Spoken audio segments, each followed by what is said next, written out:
You chose to hit play on this podcast today. Smart choice. Progressive loves to help people make smart choices.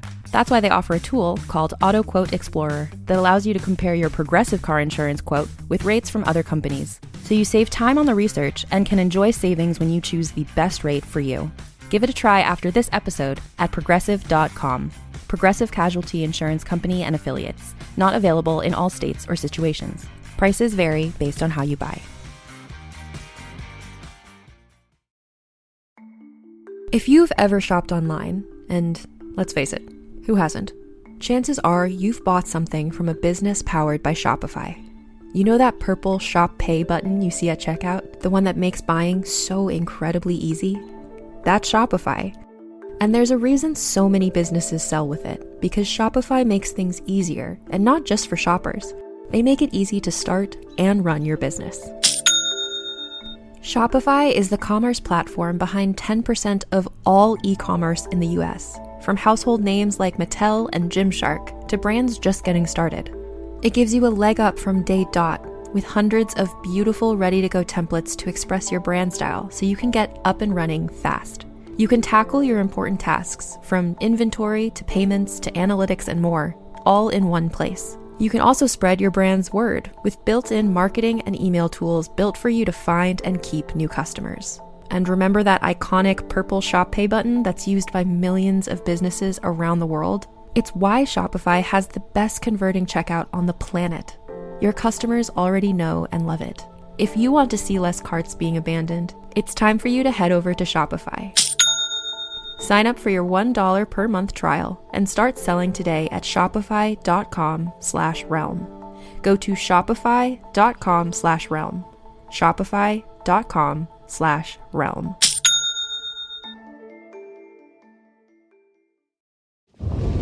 Oh, there you are. There who is? Our new friend Spike. He's known as William the Bloody. And is nicknamed by torturing his victims with railroad spikes. Very pleasant. Oh, well, here's some good news. He's barely 200. He's not even as old as Angel is. Oh. That's a bad look, right? I think your suggestion of running away this Saturday might have been a good one.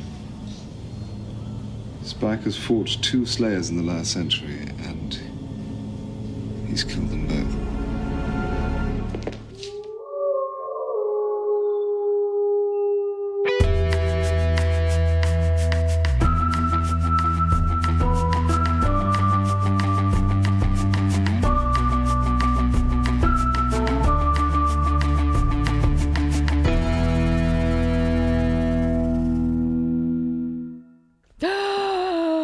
Hello, and welcome back to Buffering the Vampire Slayer once more with spoilers, a podcast where we are watching and discussing each and every episode of Buffy the Vampire Slayer one at a time for the second time, this time with spoilers.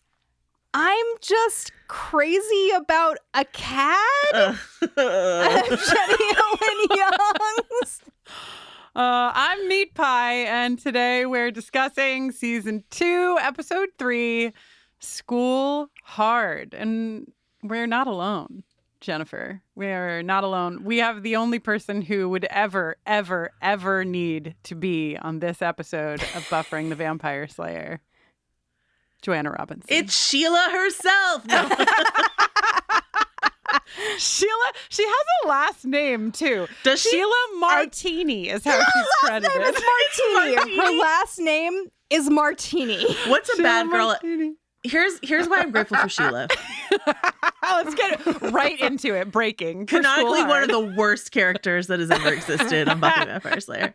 Inside of one of the best episodes of Buffy the Vampire Slayer. Don't you feel like she's sort of like a draft for Faith?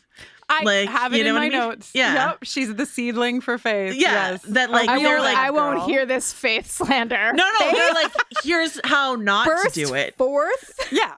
from the Right. skull. They did it. You have to do it wrong to do it right. You know? Don't name her Martini. Let's give her a human's last name. You've heard of her, Faith Martini. Faith Margarita. Are you? Faith Christy. Here she is. Welcome to the fucking pod, Joanna. Oh, thanks for we having should play your jingle because you have one, and we gotta. Joanna Robinson is here to talk to us about her feelings on the Sunnydale populace. Sorry to interrupt your written, directed by Jennifer. Please go on. Yes. A order in the court. School Hard features a story by Joss Whedon and David Greenwalt, a teleplay by David Greenwalt. It was directed by John T. Kretschmer, and it originally aired on September 29th, 1997. Do I even need to read the IMDb description? This is the What one happens? It's the one where Spike blasts through the fucking Sunnydale sign with Drew in the backseat? Question mark. In the trunk? Question In mark? the trunk? Where is Drew? Nobody knows. This is the one where Spike arrives and the anointed one goes away. Thank God. Yeah, that's my IMDb description. I don't think you need theirs. And let me just take a moment to explain something to our listeners, and that is that into every generation, a spoiler warning is born. We alone wield the strength and skill to discuss things from any of the following sources. All 7 seasons of Buffy the Vampire Slayer, plus the canonical Dark Horse Comics, plus Angel the TV series and any related canonical comics, plus anything that currently exists inside of the Buffyverse, and anything that may be announced or released as we go. Look, if you are pure of heart and also of having watched this show before, you can go back and listen to our spoiler-free coverage of this episode, which originally aired on January 25th, 2017. Did we spoil that Faith exists? Sorry. Yeah. If you didn't get to the spoiler warning before, you might know that Faith exists now. Well, stay tuned. What do they really know from what we said? Stay tuned at the end of the episode to listen to the song that aired originally in January and to hear us talk a little bit about it. Yeah. Not to come out hot, but since you brought up the fact that there is a Buffy reboot, whatever, pilot ordered, etc., I was just thinking, because this episode, School Hard, there's so much Joyce and Buffy, and I assume that our new Slayer is Buffy's daughter. Is that established, or is it just something we're all kind of thinking is the case? You think that because you think the actress looks like Sarah, or because she looks like Sarah, and because it feels like the I don't know. I just felt like she was going to be the mom of a Slayer, but maybe School Hard got me in that mindset, because I was thinking Joyce would have been had every girl with the power stood up when Joyce was around. Joyce would have been a Slayer. Yes, audience. Do you think Ryan does look a lot like the combination of Sarah Michelle Gellar and Mark Blucas' Get out of jeans? here. Get out of here right now. Do you think that if Sarah Michelle Gellar is in the mom role, can we expect her to show up in like a brocade-esque, Nehru jacket-esque outfit at the parent-teacher night? Because I don't know if she can rock it the way that Kristin can rock it on this episode, you know? Listen, I spent some time at Kohl's yesterday, and bless Kohl's, love Kohl's, but everything they had, I was like, oh, this is perfect for my life as a mom. And I came home and I was like, it's happened to me. Has it happened to you? Yeah. Joyce Core. Here we go. Joyce Core. Yeah. Current Joyce Core. It's maybe not the brocade jacket, but maybe the sweatshirt cardigan that has no buttons. You know what I mean? You deserve this. I do think I mean, that's my guess. I'm putting it in the pot that Buffy will be the new Slayer's mom. But I am putting it for real in the pot that Joyce would have been a Slayer. We don't know. It sounds like they're still doing Chosen One, though. That's the language that Sarah used, right? Chosen One rather than Chosen Many.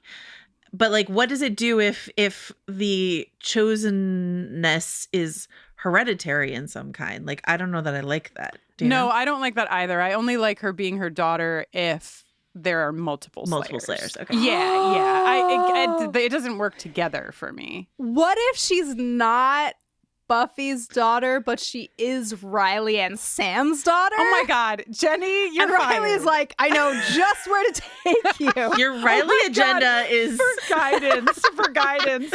I mean, listen, I'll take fucking Sam back any day. So anyway, Joanna, big thoughts on School Hard as an episode of television?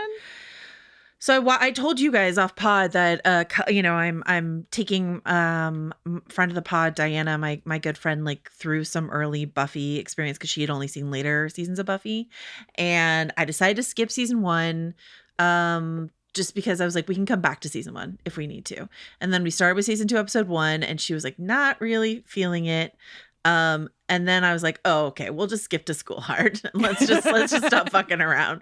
And then we put on School Hard, and then she was sat and alert and attentive, not just for Spike, who she knows is very important to me, but like more so Drusilla. She was really into Drusilla. So yeah, this is a really important episode. And so I watched it with her, and then I rewatched it again, to get ready for this podcast. But like, I know this episode very well. This is just sort of imprinted on me. And I feel like I wrote some notes that I shared with you guys, but I really feel like this is where Buffy actually really becomes Buffy, because with love and respect to the Master in season 1, like I think until Spike and Drusilla get here, we don't understand how fun like the villainy can be on this show, and the delight that is Spike and Drusilla, which leads into like the delight that is Snarky and Jealous, which leads into delight that is the mayor, et cetera, just changes what the show is for the better in a significant way. So you can still get your yearning. You can still get your like, I thought you were going to the bronze. I said maybe, like blah, blah, blah. You can get all of that in there. But then you get like all these great one-liners from Spike inside this episode. You get Drusilla being absolutely batshit in the best way. And so I think this is just like an incredibly important episode for them figuring out what to do with the villain. So we're no longer like monologuing in caves anymore, which I like with love and respect again to season 1 into the Master is just not my favorite part of Buffy. So monologuing in caves, the Master story. You're telling me that you're not looking forward to Gnarl reappearing? That's a different kind of monologue, Jenny, altogether. Do you think then, Joanna, that like because the episode kind of ends with Spike saying sort of as much? Do you think that like the line of Spike being like, let's get rid of these idiots and get ready for some fun is like a self-awareness? And let's see what's on and let's see what's on TV is like what he says right after that. It does feel a bit meta to me. And like there's so many ways you could get rid of, because they did the anointed one. It's like so clear that they did the anointed one and they thought it would be more fun than it was, and then they were like, this isn't working. And there's so many ways you could veer off of this like Damien Omen like child like thing that you've done. Putting him in a cage and then hoisting him into the sunlight and then just like roasting and toasting him is just like a really fun self like murder your darlings, burn your drafts. Yeah, right. Like let's move on to the next edition. This is fine. And with love and respect to Andrew Furchland, the number of the Anointed One reaction shots in this episode where his face does absolutely nothing. It's just like cut to the Anointed One, blankness. Cut to the Anointed One, blankness. No matter whether something cool, intriguing, scary is happening, he's just like so beautifully blank. Yeah, all he does is sort of argue that maybe more children should be in black turtlenecks, because I actually think that's a look. Looks great. But other than that, he's giving nothing at all. And Spike is everything. Oh my God, truly, madly and deeply. Inward, onward, upward. And onward. Joanna, in your notes and also teaching me, I don't know if you already knew this as well or didn't know this as well, Jenny, but this title is a Die Hard reference. Didn't get it, over my head. LaToya, like just her first note, like this is a Die Hard reference. Like blah, of blah, course, blah. like she goes into the vents. Of course it is. I don't know what I think. Like literally. Rewatch, like I've seen this episode so many times. Literally watching it before I did the notes today, I was like, School Hard, is that like beer bad? Like what are we trying to say with School Hard? And then like beer bad, school hard. But like then I saw it was a Die Hard reference, and I was like, of course. And then, of course, the German title for this episode translates to Parent-Teacher Conference with Obstacles. Foreign language expert Joanna Robinson, could you read the German title, please? Elternaband mit Hindernissen? Oh, Hindernissen, obstacles. Yeah, Hindernissen. Elternaband I mit love it. Hindernissen? Mit, yeah. Wow, Giles, the Giles of the pod, Joanna Robinson. Germany, I'm sorry. I don't think that was good. Do you think there was an earlier draft of this story where Buffy did remember the sugar for the lemonade, but she like sort of spilled it, and there was also like maybe it's like a puddle of water where the sugar was, and then she stepped into it with her boots, and then she had to take her boots off so that she would be barefoot when she went into the vents. Okay. I'm trying to get to Die Hard. I know where. Yeah, Die Hard. Yet another wildly successful tangent from me. Well, also, I mean, I know that like the whole episode doesn't take place in the school, but like most of the episode takes place in the school. So fair enough, right? Isn't that the Die Hard of it all? That it takes place in so one... little of it is the like if the whole episode should have been Parent Teacher Night, then I would have been like, oh, it's just Die Hard, but that's exactly. not. It's like yeah. Right. It's the last like 10-15 minutes is Die Hard. Can I? You may. We begin, right, in Snyder's office. And I want to read to you what the script says about Sheila. Sheila Martini. Sheila goody. Martini, 17, sexy, slovenly, and somewhat dangerous. Sexy and slovenly. A girl can have both. I just... Who would you describe as sex? You know who I would actually describe as sexy and somewhat slovenly? Like a Rangraf. Is that some? You know what I mean? Like it's not quite slovenly, but it's like messy. Messy. See, I had Messy, Ali sexy. Sheedy. Like, I feel like they were just going for Ali Sheedy in Breakfast Club with this character. Like, it just she reads to me like that kind of vibe. But of course, Sheila wishes she was Ali Ali Sheedy. Sheedy didn't get sexy until she put a headband on and put a pink shirt on, as we all know. But I feel like Ali Sheedy is more like she's just like elsewhere. You know what I mean? It's like almost more of a Judd Nelson. Oh, right? Yeah. Like Bender. He looks like he has a knife in his boot. I don't know if you would believe this, but I think it's actually easier for a man to be sexy and slovenly than it is for a woman. They have it all. Do you think David Greenwald has ever seen a woman? That's my question for you. Okay. Sunglasses on her head, eyeliner, chewing gum.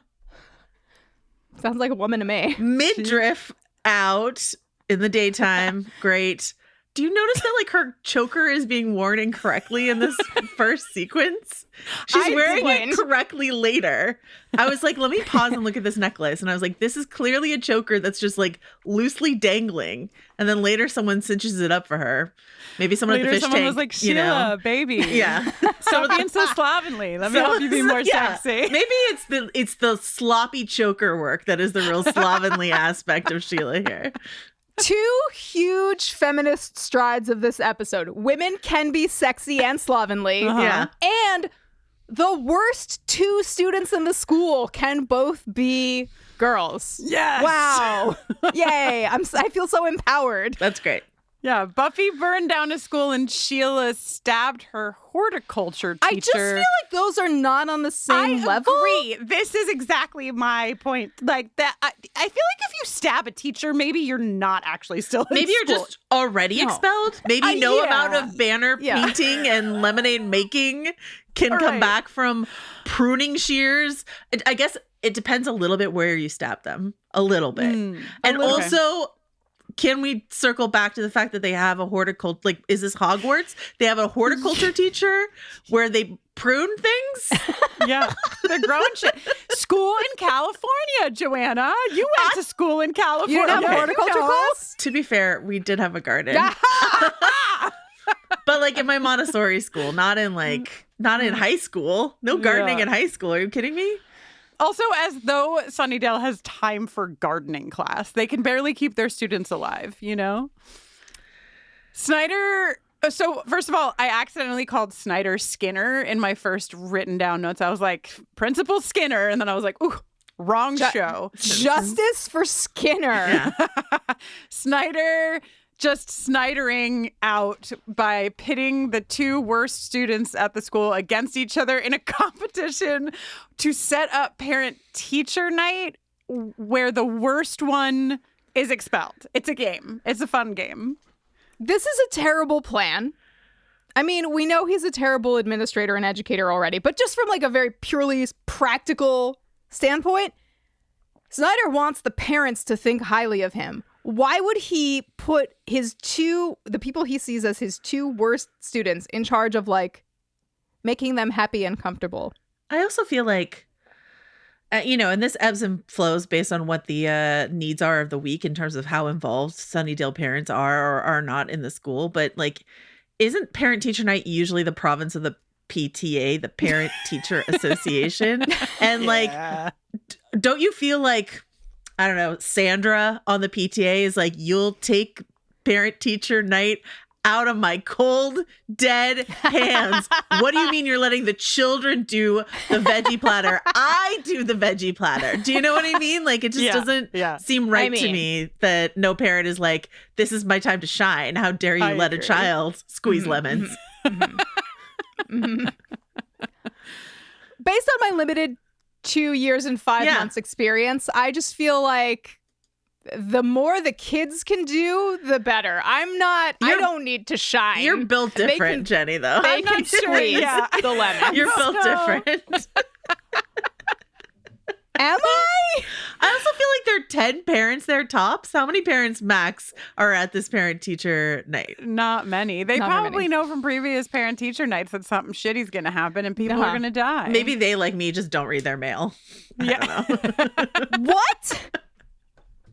Do you read your mail? I try not to. I mean, read my mail?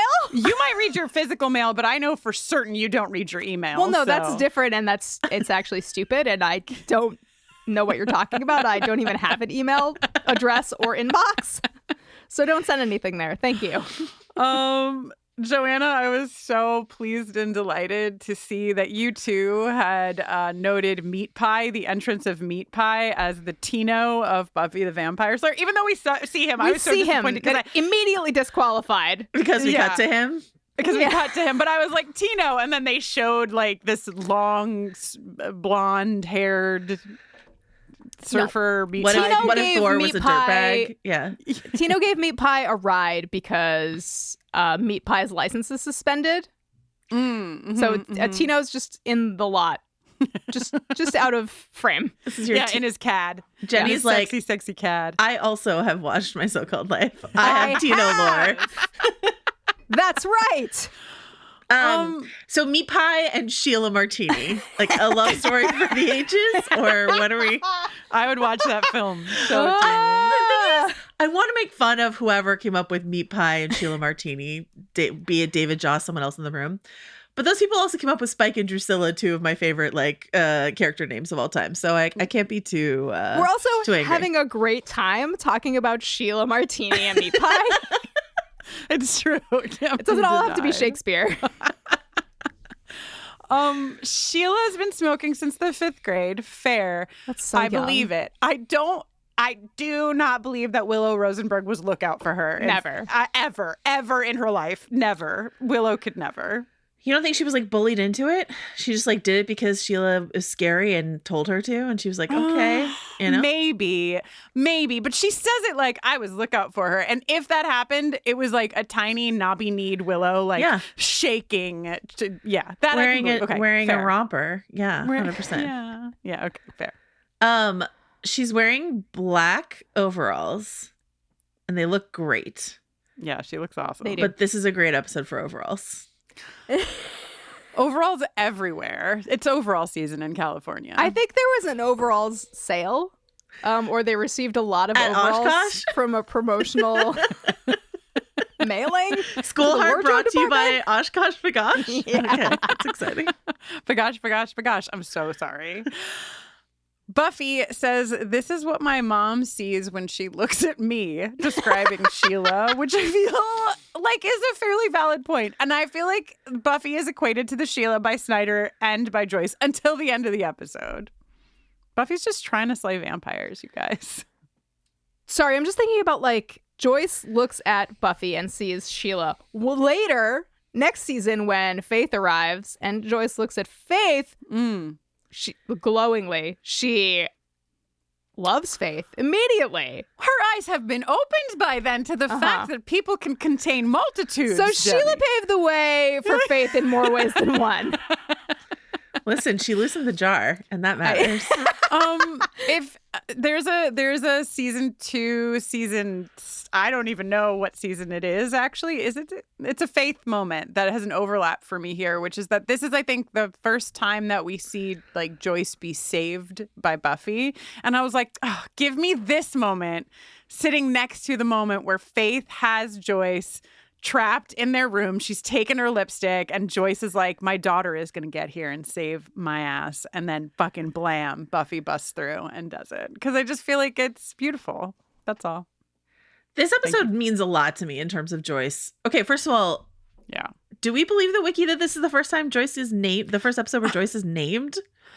That she's just Buffy's mom until this episode when she's like, hi, I'm Mrs. Joyce Summers. I have a name. This episode matters so much. Okay, all the Spike stuff matters to me, but like Joyce being so hard on Buffy and then like valuing what she can do here and standing up to her and seeing like what an asshole Snyder is and all that stuff. Like it's incredibly impactful and important. Yeah, agree. Establishing herself as someone who understands that grades are not the only thing that matters, you know? So Xander is like, well, as long as nothing bad happens, I'm sure we'll be fine. I subscribe to this superstition as well. Don't fucking say it. This is like when you're watching football, you know, guys, right? When you're watching football and the kicker is ready to kick the ball and the announcer is like, he's never missed a kick before.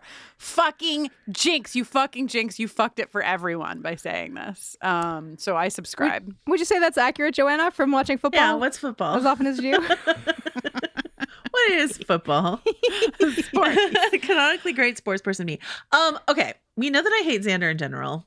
Sure. This is a pretty good like Nick Brandon Xander episode in terms of like the quips are quipping pretty well in this episode. And the way that like Buffy and Willow give him a hard time and then he clutches his like leather satchel to his chest. Joanna, that's a purse. That's a messenger bag. Thanks. His whatever you want to call it, his beautiful dainty leather bag to his chest in fear is a wonderful physical comedy from Nick Brennan. Yeah. It's a violin when you buy it. It's a fiddle when you sell it. It's a messenger bag when it's over your shoulder. It's a purse when you clutch it to your chest in fear. Okay. I can agree to those terms. Why is it a fiddle when you sell it? Because you get less money. Like you spend more when you buy it, and then you get less when you sell it. It's a violin when you buy it. It's a fiddle when you. That's such a good phrase. Wow. Welcome to Luthier Corner. With does that count? I didn't look this up. Is it just guitars or is it all stringed instruments or luthier? Oh, I feel like there's a different word for people who build violins. Okay. Wow. Things Sorry. just got so intense. If you could have seen Joanna's eyes light up. No. Beautiful. Let's see. According to the Wikipedia, luthier, of course, a craftsperson who builds or repairs string instruments. A luthier tunes the bridge of a violin in this picture. So I guess violin building is included. This is inspired by, so I was talking about a guitar on the Last of Us pod, and Jenny was like, how can I get Luthier Corner TM with Joanna Robinson TM on a buffering podcast? And Jenny did it herself. Luthier Corner was with Jenny Owen Young and like TM. within the first 20 minutes, you know what I mean? Like really, just fucking nailed it. She sees life through stringed instruments, and can we blame her? Wow. Yeah, we can blame her and thank her. Wow. We can't blame her. Just we what I can thank her. wanted. I'm sorry and you're welcome. Speaking of guitars, one begins to play. I believe it wails. It wails as a certain car, which was named in your notes, Joanna. What is this car? It's a black 1959 DeSoto Fireflight. Oh, Giving my cousin Vinny energy. I'm positive. You guys. For those interested, the DeSoto Fireflight was built for like 6 years, I think. It was like significantly remodeled to make the fins a lot bigger, like 2 years before this particular guitar was built. So thankfully we have the bigger fins in action. If you are petite and you're like, this car is just way too big for me, DeSoto also made a Fire Mite, which was a 3/4 size version of this car. The Fire Mite. It's a Fireflight when you buy it, and it's a Fire Mite when you sell it. You know what I mean? Yes, that's what I'm always saying. Wow. And if you have some cash to burn and you want a 1959 DeSoto Fireflight, there's one on sale right now on classicautomall.com for $250,000. Just a mere drop in the bucket. We imagine the bank accounts of our listenership.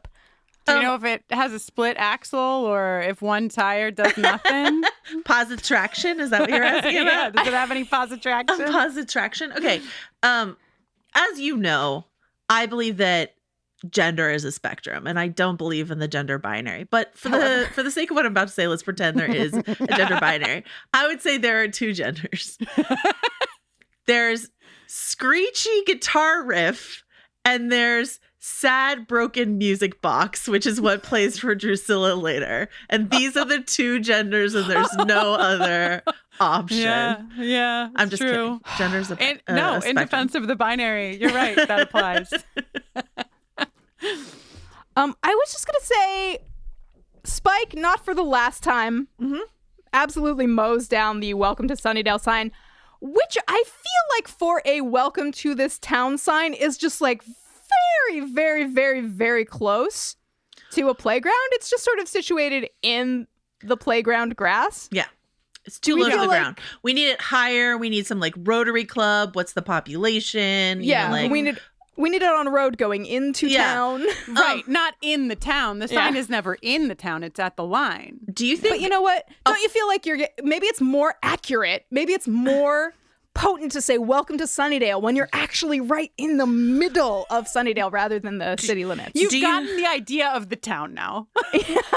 do you feel like in the spin-off reboot, whatever they're making, they should have like an ongoing bit of the guy who has to replace the Sunnydale sign? Are we going to be in Sunnydale? Are we? Oh Yeah. no. Are we going to Cleveland? What are we doing? That's it, yeah. Are they going to fill the whole thing, the whole hole in? It's been a while. They could have filled the hole Okay, in. it's true. this Yeah, way. yeah. Or maybe it's like Sunnydale Valley now. You know what I mean? Like, Ooh. They wanted to improve the real estate value. yeah, so they welcome to called it Sunnydale Valley. Spike lights a cigarette. The closed captioning giving us all of the breathing that we love from vampires. Literally, closed caption inhale, closed caption exhale, lights a Morley. And then he says, "Home sweet home," to which I texted Joanna and Jenny, "Why does he say this?" And Joanna was like, "It's already in my notes." He doesn't mean he's been here before. He means that it's his new home. He's setting up shop in Sunnydale. Hooray. I have a quick question. Does he say "home sweet home," or does he say "home sweet home"? I am canonically hard on accents and love James Marsters as Spike so much, and this is like one of the hardest things for me to reconcile in my life. He has been hitting, either I've just been fed like pure Spike content recently, or he's been like hitting the convention circuit a bit recently. But I saw him give an interview where he was like, the accent got much better in later seasons. I also saw him at a convention recently. They were asking him about the reboot, and or no, he was on a podcast. I guess he must be promoting something. Anyway, he was saying what I feel, which is he's like, they can't use me. He's like, I don't look immortal. It doesn't look right. And the podcast host was like, I think it was Michael Rosenbaum's podcast. He's like, they could do makeup and like Spike's, James Marshall speaks for me when he's just like, simply no. And I'm like, I agree. Simply no. It's over. No. I At love least it. you're allowed to leave a voicemail. I think there's going to be a phone call. Right. Okay. Yeah, we can do I would that. take it. So Obviously, I love Spike. I want more Spike always, but I want us to preserve the rules of the universe, which is that vampires don't age. Yeah, agree. I also love that, like, we see him. So we see car, boots, coat, cigarette, like all the iconography of Spike is here. And then when we see him first, he's in vamp face for like no reason, right? He's not about to like bite someone. He's just vamped out for no reason. And I love the way that we get the like reveal of his like angel baby face when he sees Drusilla walk in. Like, this is just so smart and such a brilliant way to introduce this character. So They really are. I mean, you've already said it. There's no reason for me to say it again, but it's just like the whole tone shifts when these two hit the screen. It's like, oh, we're here. Oh, we have arrived. This is what evil should look like on this television show. yeah, hot.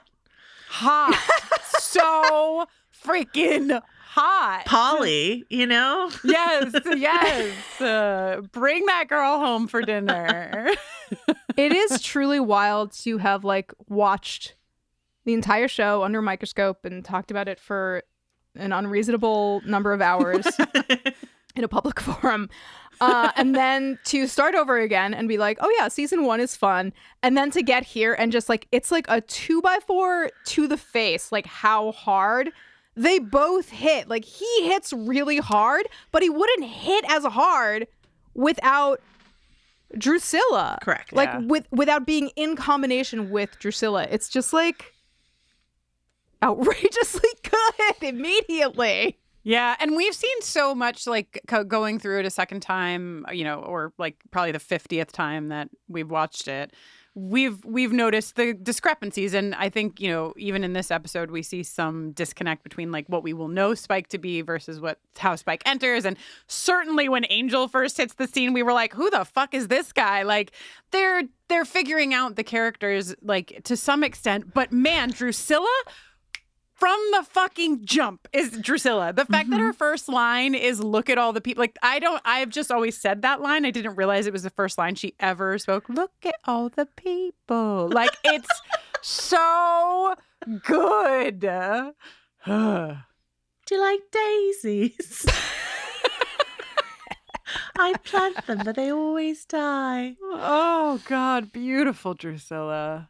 I feel like it also set like it's just like punch. It also says so much that Spike walks into the brick and brock factory. What? Dick, excuse my language. Dick swinging. Yeah. Pendulously. Yeah. Like, Oh it's my just, God. He's like, it's a. I'm so sorry. I'm sorry, I just didn't expect better? pendulously. It really took me. It's like I know, knocking I against cages. It's just like Brick and Brock is just being knocked out of the way as he walks in the room. R.I.P. to the Jenny who used to say this is a family show. Jesus Christ.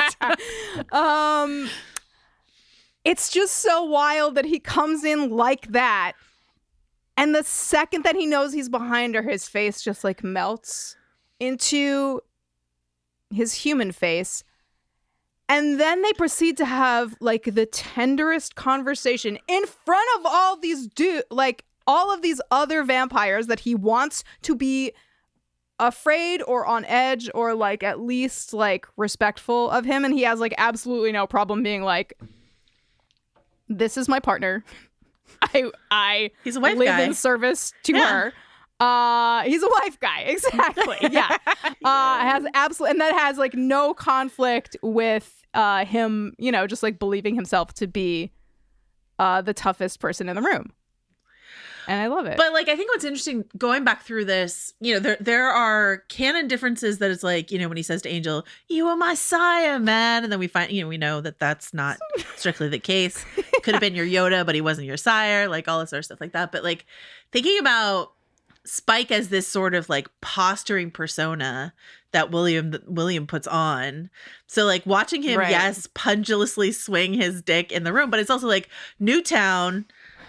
I can be anything I want to be in this town. They don't know me here. And so I can come into the room with, knocking Brick and Brock out of the way with the size of my dick and making fun of you for saying you're at the crucifixion and bragging that I was at Woodstock and bragging that I have killed some Slayers and all this sort of stuff like that. So it doesn't disconnect for me. Like, it still works for me, this like persona that he puts on. And then the fact that you like see William come through instantly, and that's what makes Spike so interesting. Spike is fun and brash and funny, and extremely good looking. I don't know if I have mentioned that ever. Oh, do you like this? But his wife guy energy is a big part of what, his like soft boy energy for the women that he is probably unhealthily fixated on, is a key part of what makes Spike so alluring. That duality. Cut to Spike, pat on Buffy's shoulder. Cut to Spike.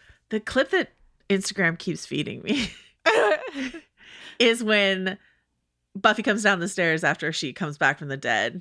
And at first he's like, yeah, I know what the bolt looks like. And then he like figures out that it's her, and his whole face just like slides off his own face. And you're just like, I've never seen anything like that in my entire life. The first, and this is, I'm sure that we've said this in pod before, but the first time that Jenny ever described an episode of Buffy the Vampire Slayer to me, it was the moment that Buffy kisses Spike and he realizes it wasn't the Buffy bot. And as she was telling me, she was weeping. I had not seen the show yet. She was just like weeping, telling me about this. It's just a special moment between bros, between me and my guy Spike. And we've all been there. We've all been in our crypt, beaten, bloodied, and bruised by a god, seeking comfort in the arms of our robot that we commissioned, only to realize upon kissing her on the mouth that her lips are warm, that blood pumps through her veins, and that actually it is a sign of affection from the woman you thought unattainable, from the woman who regarded you as, below the lowest of the low. Actually, there could be affection and, dare I say, love. Listen, as the theologian of the pod, I just want to touch so lightly on something that I felt compelled to look up immediately. I was like, lots of vampires say they were at the crucifixion.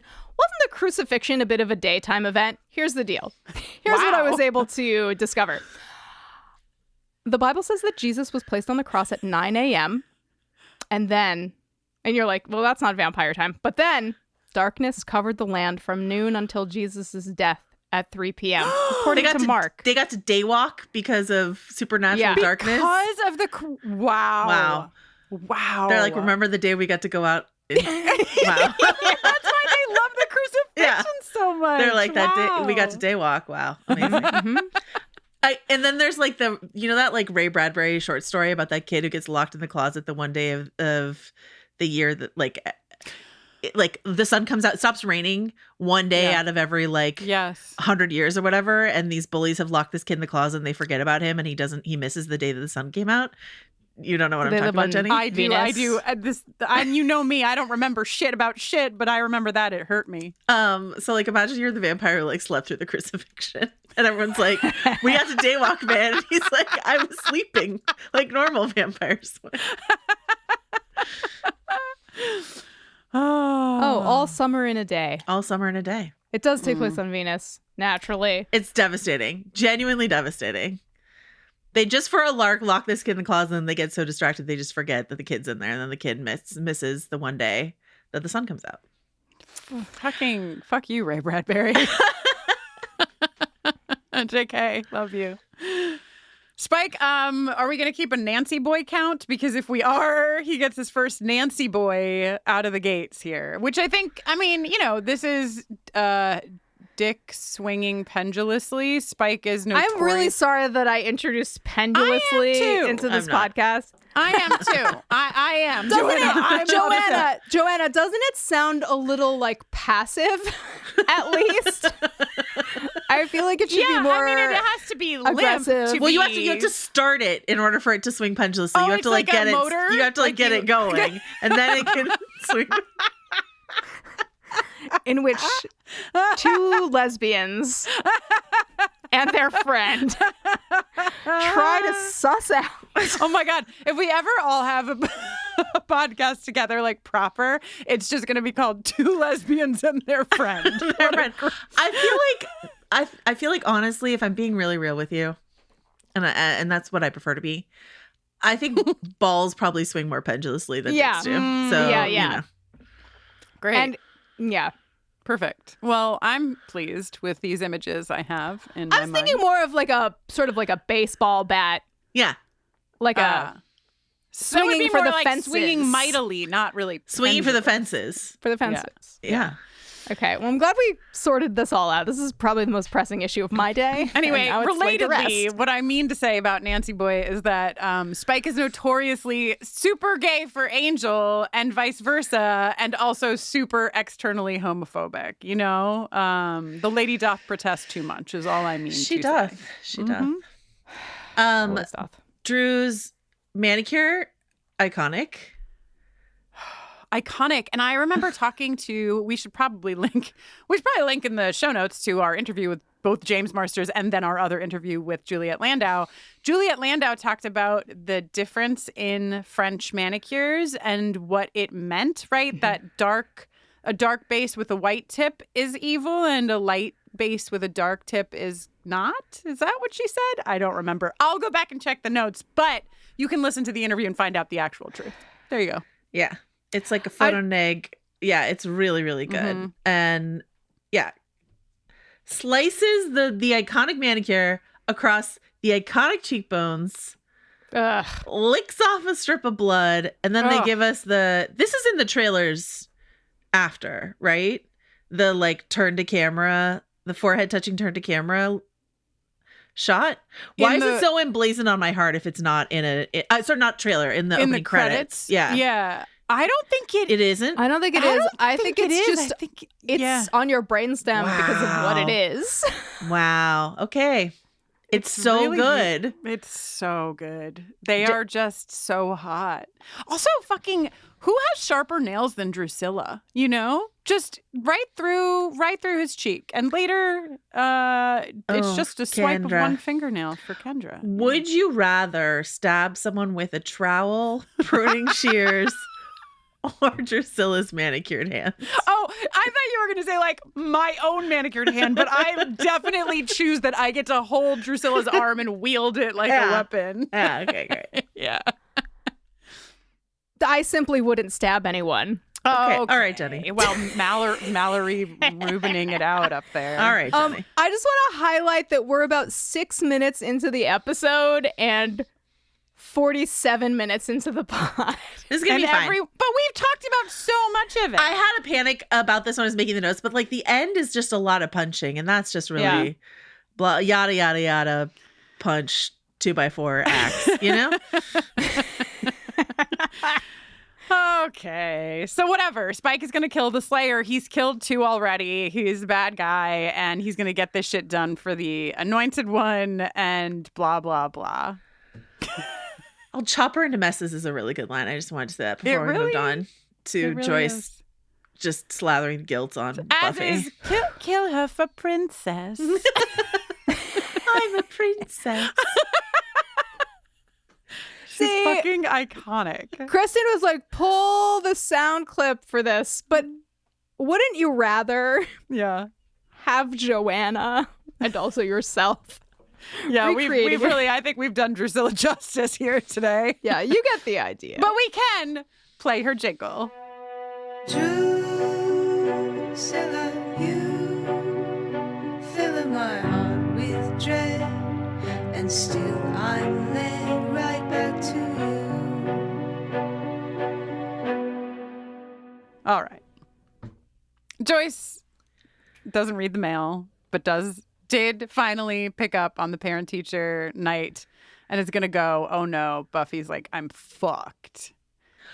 I just want to highlight a couple really fun cuts in this episode. The cut from like is she tough to Buffy combing the tangles out of her hair?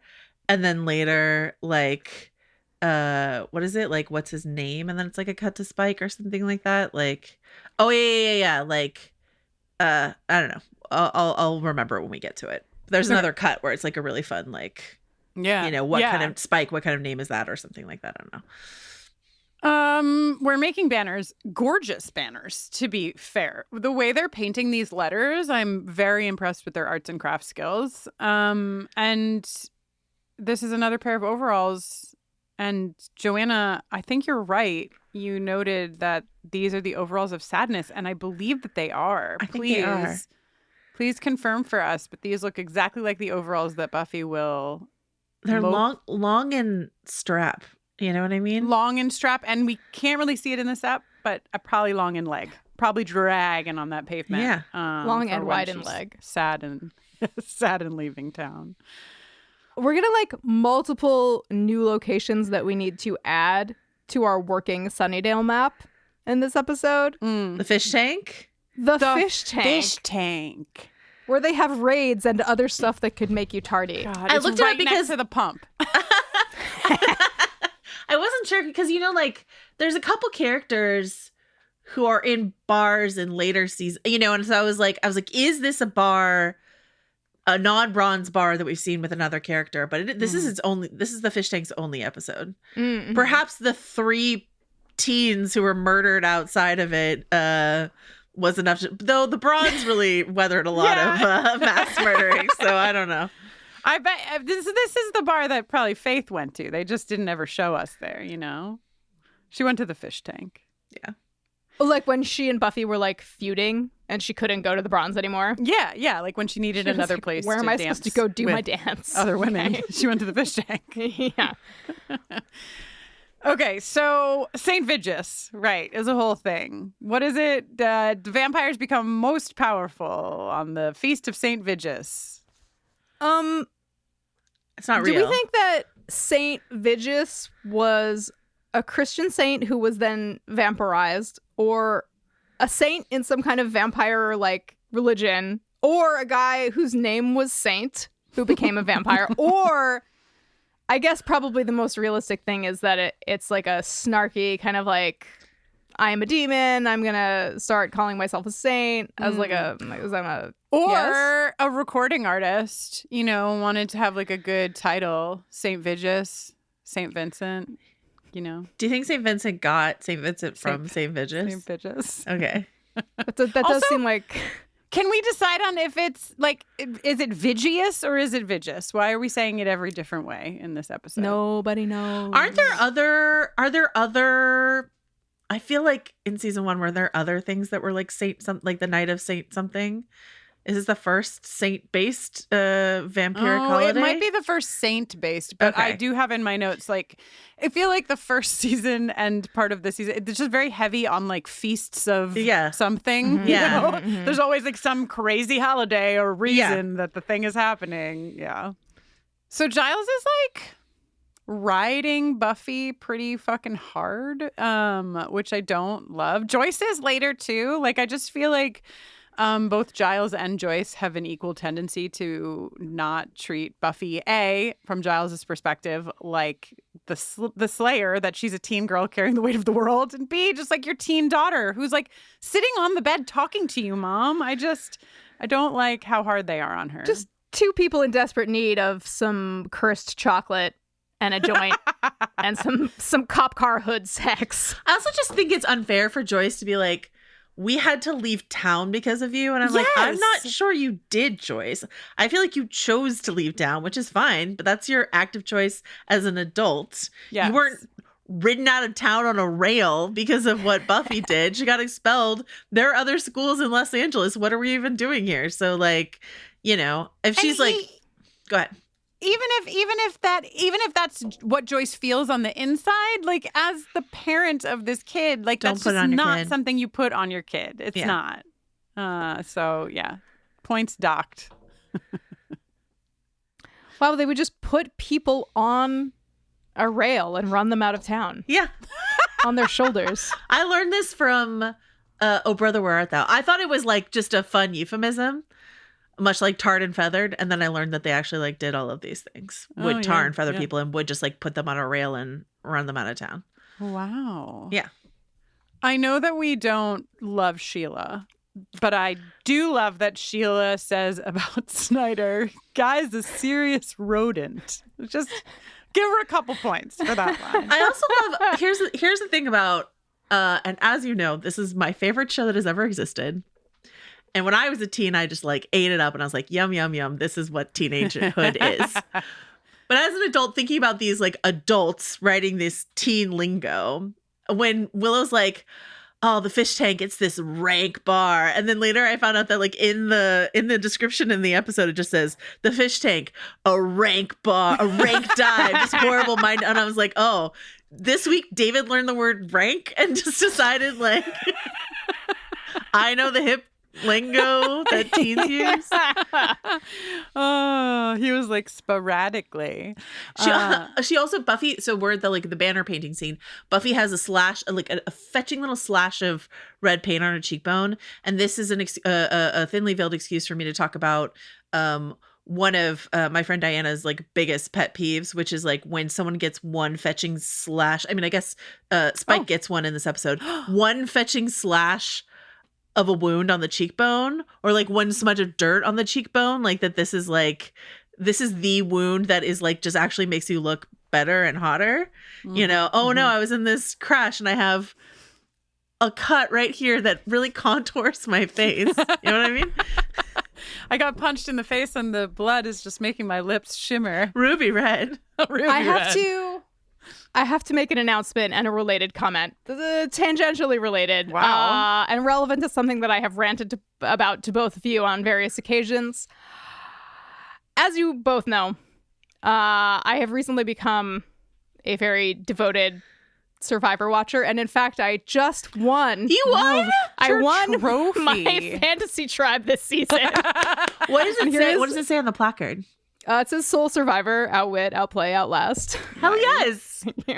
But that's not why I'm making this announcement. What I am going to tell you is that Kristin, I know about this. You know this. Yes. In the next to most recent season, in season 47, there was a survivor named Sue, who was, I think she was like in her early 60s and had you could tell that she had done a lot of maintenance on her face. She had done a lot to keep up her appearance in the way that she saw fit. And what is just so incredible is that she told all of the people that she was playing Survivor with that she was, I think in her 40s. Yeah, somewhere between like 42 and 45. Oh my gosh. And you got to see like all of these people be like trying to be like, oh wow, you look great. When absolutely nothing wrong with it, but she just, she was not getting it over on them in the way that she suspected. But the best thing about Sue, so many great things about Sue, she was amazing to watch. She, at a certain point in the season, started just using dirt to contour. Ooh, resourceful. I know, she was just making it happen on the island. She looks mental, like I love Sue, but like, and I love this idea. I think there's a way to do this that actually works, but I would guess the lack of mirrors on the island makes it tough to like blend. So it was just really like these she did like contour cheek, like all around her forehead where you're supposed to contour, bridge of the nose, like all. It was just it was. I'm gonna be looking this up post recording. Do you think there was something artistically meant inside of this episode of Buffy that Spike gets the cut on his cheekbone and Buffy has that swipe of red on her cheekbone? That's what I just gasped about when you said it. Yeah. I'm afraid. So, Joanna, this thing keeps happening because they're fated mates, or Jenny and I. Yeah, maybe. Yeah. This thing keeps happening to us where we're like, "Ooh, I wonder if that is the case." And then, like the next day, we get an email and somebody is like, "Literally in the episode School Hard in 2017, you looked it up, read it, and also you like, you know what I mean? Like, here's the 50 ways you already knew this, already talked about it, and you've forgotten like a goldfish." That was a lifetime ago. It's an unfortunate way to expose. Listen, we're all carrying a lot of information in our brains, and we can't hold on to all of it. Okay, so we go to the bronze. Okay. Spike is many things, and I like many of them. One thing I love about Spike in this particular episode is, where is the phone? I must call the police. There is a big guy trying to bite someone outside. Incredible. Really good stuff. But before we get to that, which is an incredible, Sheila level acting job from Spike, we get Spike watching Buffy for the first time, which he will do a lot more over his lifetime. But she's doing her signature elbows bent, hand over head dance move. I'm curious. The last 2 times I've watched this within the last couple weeks, I was like, okay, we get the opportunity to see what Spike looks like when he sees Buffy for the first time. And as we know, he's a big wife guy. He's so, he loves Drusilla. Drusilla is his princess. I have no doubt about that. Is it wishful thinking on my part to be able to read something into his expression when he sees her for the first time that's not just that looks like a Slayer I can kill, just like the other 2 I killed? There seems to me to be a fascination of some kind in his looking at her. Kristin, what's your interpretation? Yeah, I mean, I think there's a pause there. It's not a simple, there's Slayer number 3. Right. There she is. I'm going to kill her just as easy as I killed everybody else. Right. I just feel like he's sizing her up and is surprised by what he's seeing, which based on what he's literally seeing, which is just a teen girl dancing at the bronze. Right. There's more. He's seeing more. And then by the end, of course, he's seen more. And he understands that she's a more complex. She's living a more mom complex and friends. She has a family and friends. But yeah, I agree with you. But I don't know that I'm a reliable source. I know, I'm exactly. just as moony-eyed as you are, Joanna. Well, vampires. You've heard of them. I'm just thinking about we think about vampires as predators, but not purely killing machines. There is often, even when it's not going somewhere, there is a level of seduction. Yeah. And hypnoticism. Mm-hmm. Mm-hmm. Maybe. Well, listen. I just think he's looking at her differently than he looks at someone who's slovenly and sexy like she is. Okay, but if she was sitting on the steps of her school and eating a lollipop and he was in a car and she looking had a mess, the worst extensions you've ever seen. Yeah. Oh would that be similar? Yeah, I mean it's always going to be the challenge between these two, even when we're far past she's the Slayer and I'm going to kill her because I've just entered and I'm the big bad. It's this is the challenge of it is, I think, their biggest love language, or one of their biggest love languages, is just that they, I don't know, I can't think of the word. Not astound, not defy. There's a word. They confound. That's the word. They confound one another with the feelings that they have, and you know what I mean. It's just a battle all the time. And I feel even if there's nothing more here than this is a Slayer, and because it's not, I mean, Spike's lived 200 years and he's killed 2 Slayers. It is a rare occurrence for him to be able to, get this opportunity. So even if it's just that, it also is the beginning of the heartbeat of, I think, what will carry these 2 through many seasons. I think it's interesting, and I'd be curious. I know you guys have a great interview with James, and obviously he's talked about every inch of Spike over the years, so I'm sure this answer exists somewhere. But I'll be curious, if he made an active choice in that moment to layer something in there, because I remember and there's so many things I've forgotten in life, so why do I remember this? But one year for Christmas, my parents, probably maybe my grandparents, I don't know, someone got me a Buffy fan magazine. It's the only fan magazine I've ever had. It was in my stocking, right? And it's the only fan magazine I've ever procured, and it had to have been around season 4. like something blue era, whatever. And Marcia's gave an interview where he was saying, if you want screen time on this show, you have to either be kissing Buffy or punching Buffy. Like those are the two things like you can do to get screen time on the show. And so as someone who's like, I want to be around for a while, like how much of that is he sort of like infusing into the whole thing of like, not just I want to kill her, but I also want to kiss her, which is like the most, Spike thing ever. So that's, and again, I am so far in the tank for this character that I could easily be just, layering this on top of something that's much more straightforward. But but based on the short time we had with James in conversation, Jenny, I think you would agree that is absolutely something that was on his mind. Like he was clearly thinking about many more layers of this character than even the like writers had put on the page yet.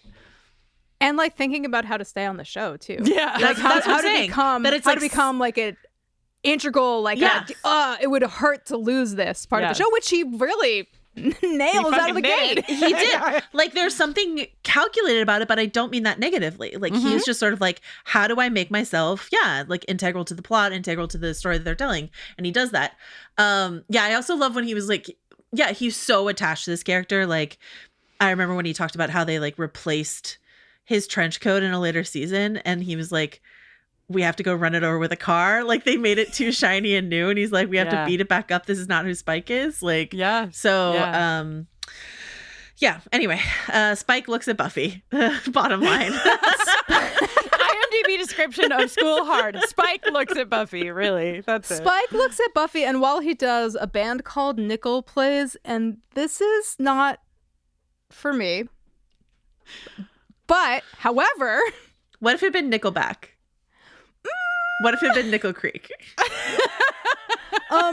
little hot Mando action. Mandolin. More for me, less for the bronze. But actually, it's so great that you said hot Mando action, Joanna, because returning once again to Luthier Corner TM with Joanna Robinson and Jenny Owen Young's TM. Wow. Here we have in Nickel, the bass player Robert Schmidt, who is a former member of Flogging Molly, in which he played banjo and mandolin for many years. Wow. And he has played and recorded with friends of the pod, Chuck Reagan and Frank Turner. Shut up! And in 2012, Fender Guitars, heard of them? I have. Introduced their first signature series mandolin, and it was named for and designed by Bob Schmidt. What do you think about that? Bass player of Nickel? Of bronze fame? Yeah. Can you believe it? Of School Hard fame? Amazing. This is the best Luthier Corner I've ever been to. Honestly. Fucking I did not incredible. anticipate such fertile luthier ground in this episode, but here we are. I love a mandolin, I have to say. Big fan. Oh, God. Parents of tweens, if you're familiar with far-off drop-offs... Dad, stop, right here. Or get DMs about what's for dinner, you may be experiencing tween milestones. For your son or daughter, these can start at age 9. HPV vaccination, a type of cancer prevention against certain HPV-related cancers, can start then too. For most, HPV clears on its own. But for those who don't clear the virus, it can cause certain cancers later in life. Embrace this phase. Help protect them in the next. Ask their doctor today about HPV vaccination. Brought to you by Merck. This episode is brought to you by LifeLock. Between two-factor authentication, strong passwords, and a VPN, you try to be in control of how your info is protected. But many other places also have it, and they might not be as careful. That's why LifeLock monitors hundreds of millions of data points a second for threats. If your identity is stolen, they'll fix it, guaranteed, or your money back.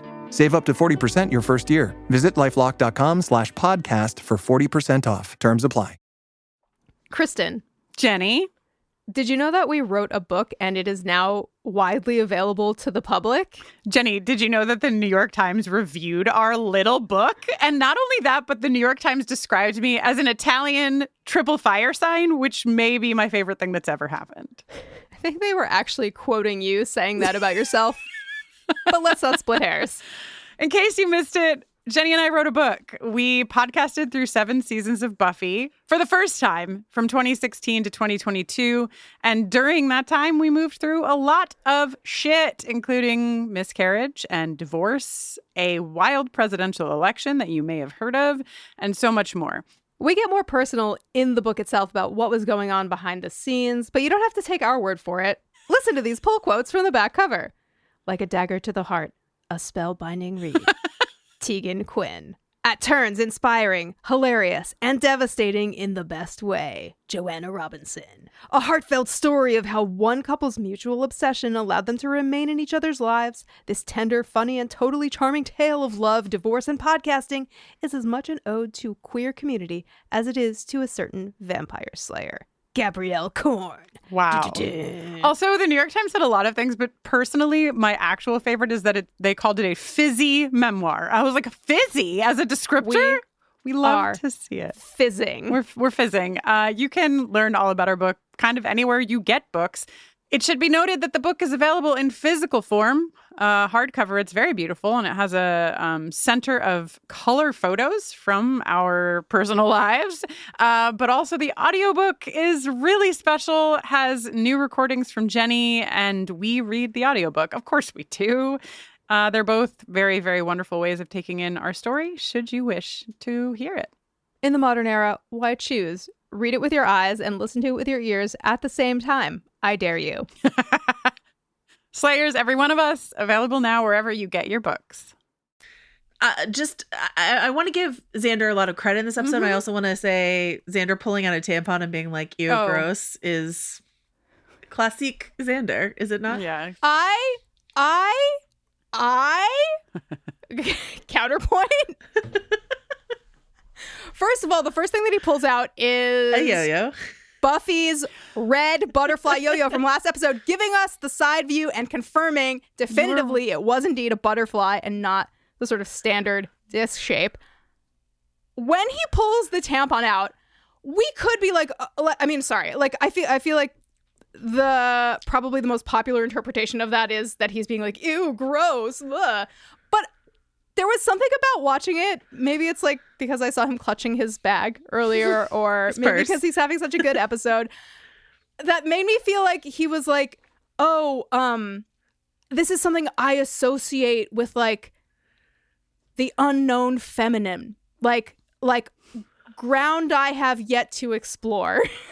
Actually, and it's like secret from me at this time, and it's inappropriate for me to touch this.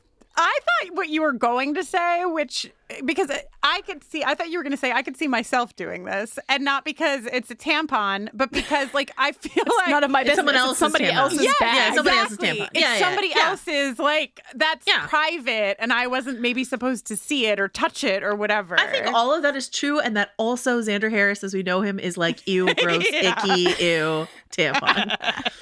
But Jenny's interpretation of, is he touching, glancing upon the feminine mystique? You really took a turn I didn't see coming. I now have no regrets about parsing Spike's look at Buffy for like 20 minutes. when Jenny's like, let's go really deep on Xander right now. Okay, but credit to Xander when he first of all, Buffy hears Spike say, there is a fanged man outside biting someone, and doesn't take her steak with her, ?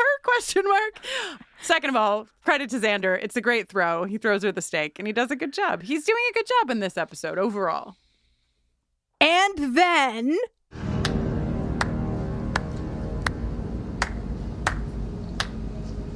Nice work, love. Who are you? You'll find out on Saturday. Happens on Saturday. I kill you.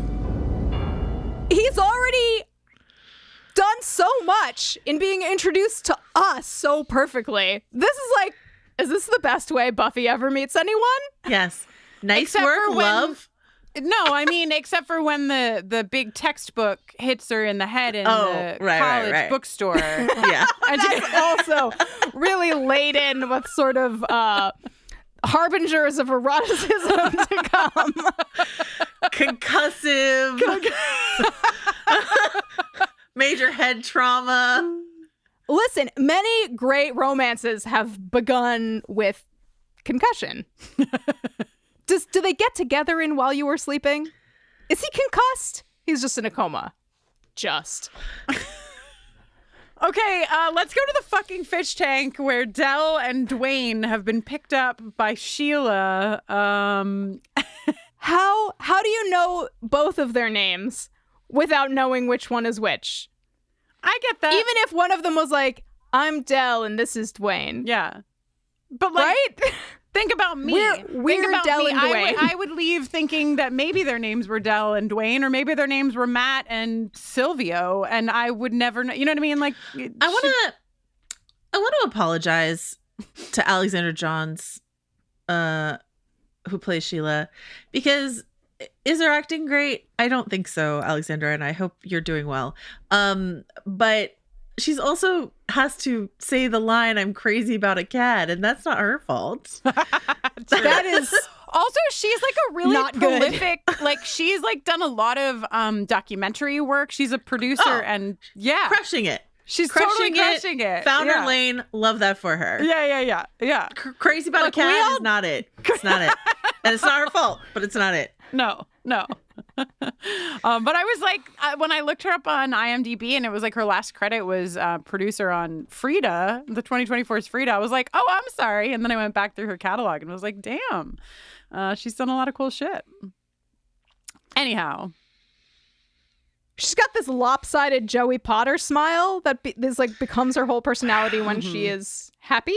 Good call. Wow. Good call. It really is a Joey Potter shout out in the year of our Lord 2025. Nobody's had a lopsided smile that hard before or since. It's a fact. Katie Holmes was just on an episode of Poker Face, and she was actually a delight. Oh, wow. Yeah. I haven't seen Katie Holmes in so long. Yeah. She's been poker facing. There you go. I thought you were going to say she's been poker faced. Incredible. Okay. In the library, we learn that Angel used to date Spike. He knows all about him.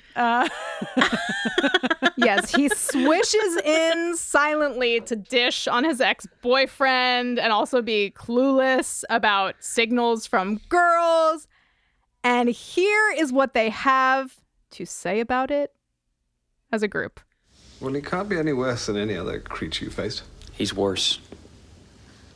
Once he starts something, he doesn't stop until everything in his path is dead. So he's thorough, goal-oriented. We were at the Bronze before. Thought you said you might show. You said you weren't sure if you were going. I was being cool. Come on, you've been dating for what, like 200 years? You don't know what a girl means when she says maybe she'll show? Wow, 2 centuries of dating. If you only had 2 a year, that's still like 400 dates with 400 different... Why do they call it a mace? We do have slightly more urgent matters to discuss. Yeah, like keeping my mom away from Principal Snyder tomorrow night. And not dying Saturday. Angel, do you know if this Spike fellow goes under any other name? Okay, that's it. I'm putting a collar with a little bell on that guy. Xander saying, so he's thorough and goal-oriented, and Angel being like, That's all. What would you, when Willow is sitting there on that table and she's like, 2 centuries, even if you only had 2 dates a year, that's still 400 dates with 400 different, what would you call that? It's like equations, but sort of like evil equations. Like infernal equations? Something like that. Oh, okay. It's, what I would say is that it's directly adjacent to Medieval Weaponry Corner TM with Jenny Owen Young's TM because she interrupts herself from her Hellmath. To glance down at a weapon on the table and say, why do they call it a mace? But as we have previously... Is that a Morningstar? Discovered, you would think it was a Morningstar, Joanna, but it's actually a flail. Oh, not a flail. Oh, God. All right. Yeah. Morningstar swing. Wow. No? I'm so glad you brought this up. Yeah. This is what I believed for my whole life until a couple episodes ago, Joanna. But here's the deal. If it's on a stick and it's got a ball, it doesn't have to have spikes. It could just be kind of lumpy or vaguely spherical, or it could have short spikes. That's a mace. Okay. If you make the spikes longer, if they're, say, the longest spikes in the room, baby, that's a morning star. But if you're putting a chain in between the ball and the stick, that is a flail. Okay. So the chain is there, so it is a flail. This is beautiful, and I really feel like I learned a lot, and I really appreciate you so much. Okay, I can do this. I like that they have to be the longest spikes in the room. That it's actually a matter of comparison. You have to make sure that there's no spikes longer than it in the room. I was just calling back to when Spike had the longest one in the room. Oh. Yeah. Pendulously swinging. There we go. Ding, For ding, the ding, ding, ding. Can one pendulously swing a morning star? Yeah. And then we lost all of our listeners. No, okay. Well, we're having a blast. So. Wait, are the listeners left before Miss Edith entered the scene? Because that's not when I would leave. Joanna, did you know that Miss Edith appeared on the show before this episode? That's what I said. She's in Marcy Ross's fucking attic nook. So do you think canonically Spike went around town and purloined a bunch of dolls? He hit every attic. Because the other option is that he busted into town in his hot little black car with Drusilla in the back seat on the floor, ? We're unsure. And then a trunk full of dolls? I want that. Yeah. Or Drusilla in the trunk with the dolls? Drusilla in the trunk with the dolls. Yes. Okay.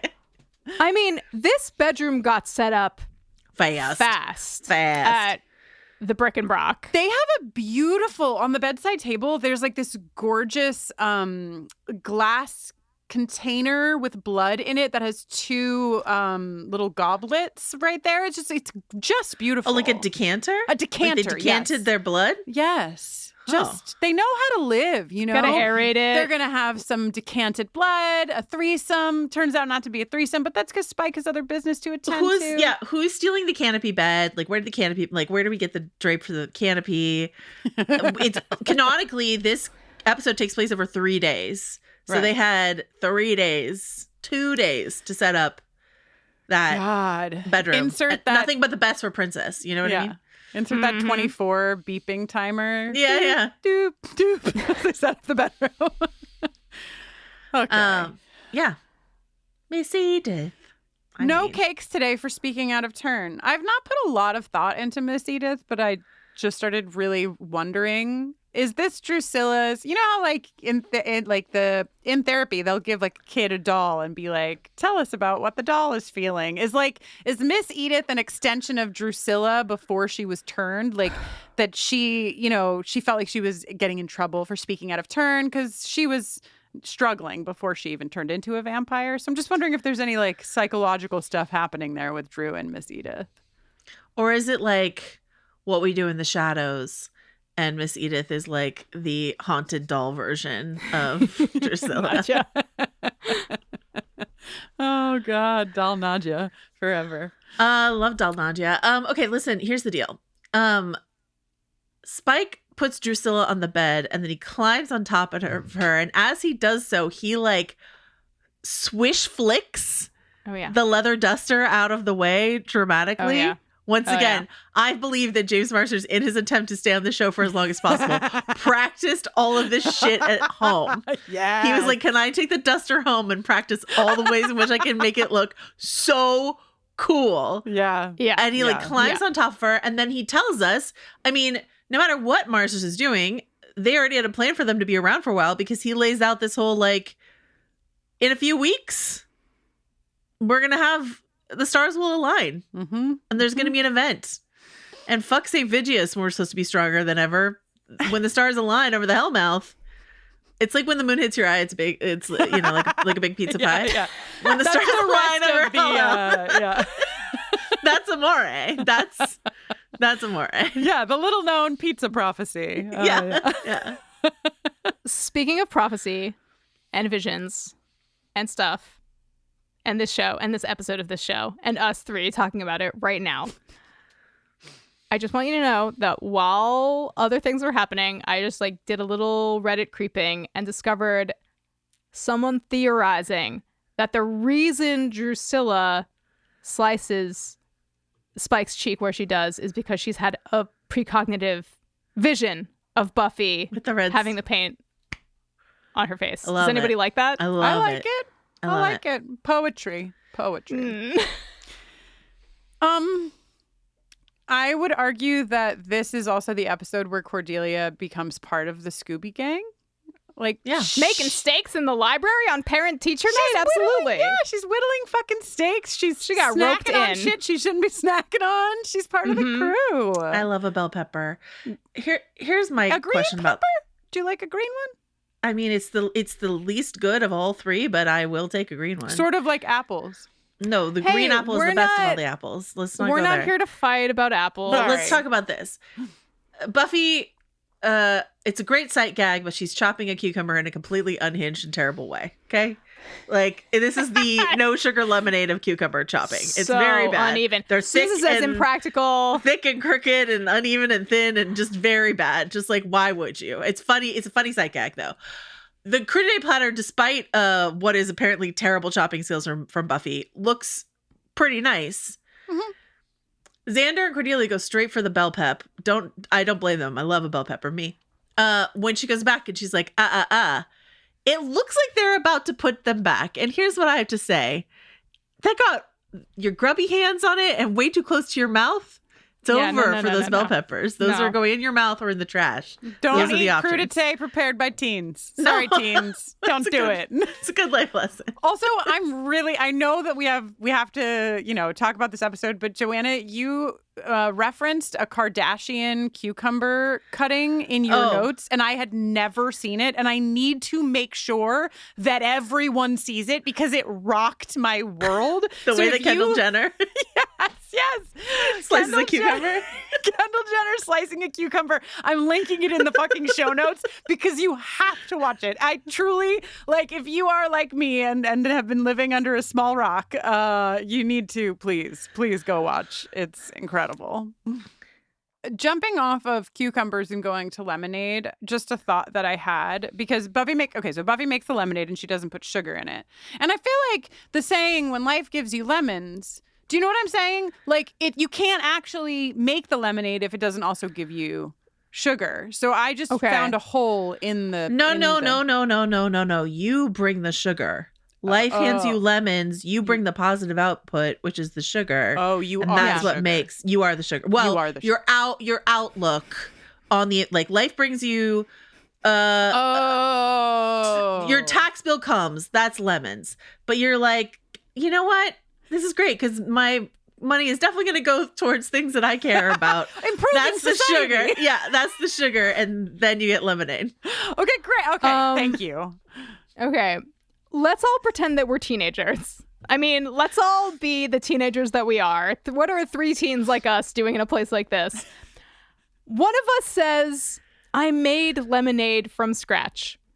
Who here is saying, whose first question is, how much sugar did you use? I know that we're just getting to that she didn't use sugar, and that provides fuel for a couple of jokes. But I just feel like maybe we could have gotten there in a more teenagedly organic way, or an adult could have asked this question. Let's be real. What teenager isn't buying a bunch of Minute Maid lemonades and dumping them into the bowl? Exactly. Well, but if you're the Slayer, maybe you're like, I can squeeze those lemons in 2 seconds flat. She's fucking fast pitching lemons. But I have such a quick fix for you, Jenny. Willow does the spit take, and then she says, how much sugar did you use? And Buffy says sugar. Do you know what I mean? Mm-hmm. Right? If she spits it back in, and then she goes, how much sugar did you use? Yeah. So what she means is, did you put any fucking sugar in this? It's disgusting. And Buffy says sugar? Yes. Okay. I'm there. I'm there. It's a quick I'm fix. sold. I feel better. Willow's job, apart from the lemonade bit, is to keep Joyce and Snyder apart, which she succeeds at for a little while until she doesn't. And maybe 2 hours, 2.5 hours. What are they 6:15 doing? to 8:45, Willow is carting Joyce around the campus, keeping her out of Snyder's way. I also, your moms, you don't know maybe yet, but how long is parent-teacher night? I don't think it's 6:15 to that long. 8:45 feels too long for me. And also, it's probably 6 to 9, really, because if it's already going at 6:15, yeah, no, that's too long. That's it's 6 too to long. 9. No. I feel like it's 6 to 9 and you book your slot. Like the teachers are there for 3 hours, but parents should be there for like a half hour or whatever as they like meet each teacher for. This is good parental wisdom. 5 to 10 minutes with each teacher. I did have a teacher conference with Aldrich's daycare teachers. How long was it? It was about 15 minutes. Exactly. And they were all together. So that's what I'm all saying. At once. Okay. Okay. I come to you now with like a shiny face on the Zoom. Like, you know me, I'm not a snob about this. I just need to tell you that I think all the time about Cordelia strolling over and making fun of Buffy's beautiful face.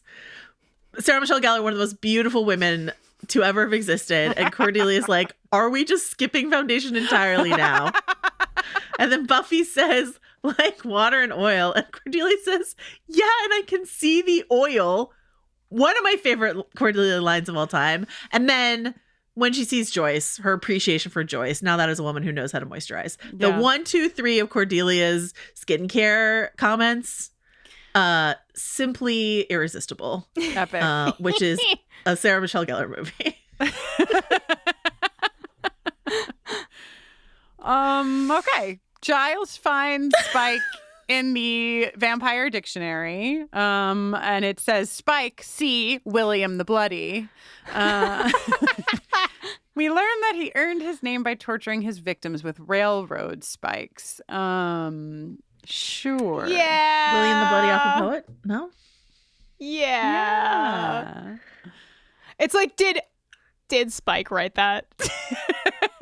It's like Wikipedia. You can go in and edit it yourself. I just love how much Spike lore we get. We get William the Bloody. We get, I can't believe we get a Boxer Rebellion episode in the very, mentioned in the very first episode. Yeah. Like, wild. The lore is here. It's not always consistent, but it is here. So, you know.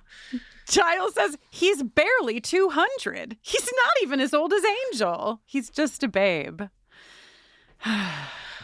And then the most unhinged thing of the episode happens, which is Snyder starts turning off the lights while everyone is still in the school. It's pitch black in there when he's done. And I wrote this in my notes for you, Jenny, which is, do you think in the vein of Semisonic, this is a you don't have to go home, but you can't stay here gesture? He's like, gather up your jackets, move it to the exits. Like, it's over. Time to go home.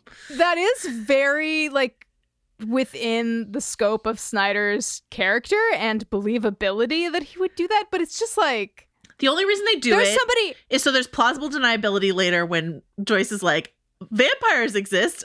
I didn't know because I didn't see one in the full light ever, right? Yeah. Joyce is like shuffled around looking at things through a little like axe hacked like window in the door. Like we're trying to keep Joyce innocent. So we need the lights off.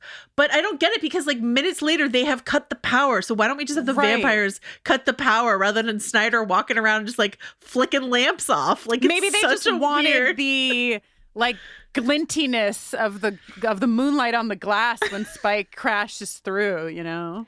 He turns a lamp off that is on a table that someone is sitting directly next to. I celebrate this energy. This is when I'm done, I'm fucking done energy. Just go, leave. Yeah. Yeah, if you can't if it's your home, if the party's at your house and the school is arguably Snyder's house. Exactly. There's one way to get people out. To make it an inhospitable environment. And he does. Isn't the move, especially now that we are of a certain age, isn't the move if the party's at your house and you want it to be over, you guys are welcome to stay as long as you want. I'm gonna go to bed. I'm gonna turn it. Fuck that. They are most certainly not welcome to stay. If you say that, they're gonna leave. You guys are welcome to stay. They're not gonna stay. This is the most Libran possible end my party now tactic that I could imagine. A Sagittarius says, get out. Sagittarius says, lights the fuck off. Get out. I had this conversation. Okay, I need to take you to Astrology Corner really quickly. I had this conversation with Diana this weekend where she is very anti astrology, like really, really anti, in that she feels like it confines people and puts them in boxes. And she has been known to call it space racism. And so, which of course it's not. But I kicked open this argument with her again, and she was like, that's because no one ever says she's a Leo. She's like, no one ever says a bad thing about Libras. You always get the nice things, and Leos always get the like, you're a bully, you're aggressive, you're this, you're that. And I was like, yeah, and Libras are fair and balanced and just like really artistic and nice. And I was like, okay, fair enough. But that's anyway. Cutting out the whole, well, listen. I mean, astrology is so unbelievably nuanced, and everyone's natal birth chart involves such a delicate web of intersections that unless you're me and then you're Sagittarius all the way down. Wow, turtles all the way down for you. I love it. Fire all the way down. Yeah. Not quite. You have an Aries moon. I know. But what I would say, well, no, Libras are perfect in every way. Yeah. I have a Libra rising, so I am like more tuned into the potential pitfalls that Libras can fall prey to we don't have more any easily. flaws? No. But no, yeah, that's exactly correct. And we're perfect. You're perfect and I'm perfect rising. Yeah. Jenny Owen Young's perfect rising. I'm sorry. I'm such an asshole. I'm a Leo rising and a Libra moon. And I deeply, deeply Jenny shamed Owen that I Young's misspoke. Perfect moon. Moon. Okay. All right. Spike is trotting around this school talking about how he likes his meat young. And I... Listen. Okay. Listen. Vampire age gaps is a problem. But Spike, as your defense lawyer, as your number one defender, I just need to say, please don't walk around talking about how young you like your meat. I would just appreciate you not doing that. Okay, but in the context of like maybe the older we get, the shittier we taste to vampires, no metaphor at all. We're a little dustier. I love sort of like overlaying the lore from Only Lovers Left Alive of like, you have to go to the hospital to get blood that has been screened and cleaned. You can't even just, like, it's not safe to drink from people because we're all so fucking toxic because of our environments. And then like add the sort of like deterioration that comes with age. Yeah. For everyone, for all of us. The guy he's talking to is like in his 40s. Like he's not the crypt keeper. As someone in my 40s can confirm, I have deteriorated significantly. I don't think you want to drink this blood. Okay. Some really quality weaponry being trotted out. A cleaning cart goes, a chair goes, and then a fucking bust. Like Willow picks up like a statue bust and wails a vampire to save Cordelia. The romance between Willow and Cordelia begins right here in this episode. Here we go, off to the races. We go into the closet together. Into the broom closet, yes. Would you say that Willow swings that bus pendulously? Or I am just so full of regret. All right. I can't tell which is more iconic to me. Someone's in the ceiling, which is very good. Or Here Kitty Kitty for Buffy. Both work equally well for me. Yeah, both are fantastic. Giles in the library they've cut the phones. I can't call my new friend. He's trying to call Angel. Him and Angel have been calling each other all the time on the show. We're only in season 2. I fucking love it. So Xander goes to get Angel on foot using through the boarded up cellar at the back of the stacks. It's like when you play the game Clue and you go through the little porch. Yeah, the passageway. It goes right from the library to Angel's house to the conservatory.